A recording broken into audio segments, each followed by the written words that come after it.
whenever you transport trees, you need to have a tree bar or something like a tree bar. I've done it with, I've rigged it up before, like on pallet and then put mulch bags on it, but a tree bar is the best way to go. If you build a tree bar, aluminum, because it's easy to put on and off. This one you can see just literally straps right to the deck, and we can move it wherever.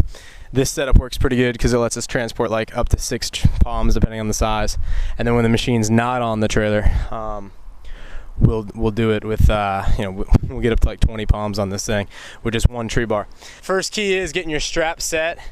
You want to make sure you've got the proper amount of length to play with. You want a little bit of swing because you'll see when we get in the machine, you don't want too much swing, but you don't want none at all either. So this right here, I typically like a foot, no more than 2 feet of slack to work with. I like it at a, this, for the weight of this tree, this is in a good spot. It's in a real good spot for where it's at. We'll pick it up right there towards the base, and then you'll see when we're in the machine how it swings. But swinging trees, and this Sylvester's a great one to start with, because if you do scratch it, you're not really going to notice it. It's not a huge buzzkill. On some type of palms or trees, you have to be really gentle with them, because one operator error will kill a $1,500 tree, and that is not what you want to do when you are the operator. So go ahead and jump in the machine. It's situated here. Let's get situated. So we'll go ahead and get in, get the machine started up. Get that AC going. Windshield wiper going. Let's see what the heck we're doing.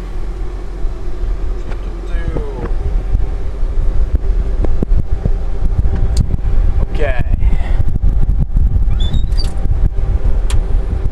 I like to, whenever I get in a machine, especially when it's my first run for the day, I'm not sure how that mic's picking up, but when it's, I like to just make sure that everything's firing right, meaning all my fluids are right. I normally just wait for a second to make sure all the vitals and everything are reading and registering. I've learned with trees, you've got to do your seatbelt, and I have not done the seatbelt on the last one, and I put the machine on its windshield, which was a lot of fun because you're basically hanging in the cat like on the windshield, and then you have to push your feet on the glass and to get your seatbelt on. If you have your seatbelt on and you do put the cat on its windshield, you can hang out in there and wait for someone to pull you back over.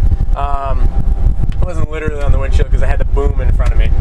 So what I'm going to do is I'm going to go ahead and move this camera and get this stuff. Let's see, we get this guy situated right back in here so that you guys can see what the heck is going on. Alright. And it's all about cab management, or what they say in flight lessons, or when I was doing my flight lessons, cockpit management, man. You gotta make sure I like a nice clean working cab. I don't like any clutter. I got my rag here for hydro hoses. This is a Tony rag. This is one of our guys. You'll be familiar with him later. But yeah, I'd like to put on my lights, so I've got all my lights on.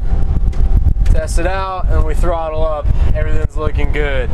So the key with operating is, I think it starts with cockpit management, making sure you got a clean working cab to work inside of.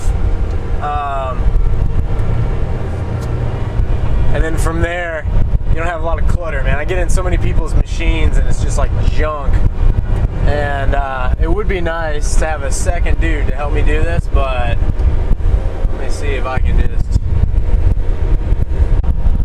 Aw, did I miss that on film? That sucks.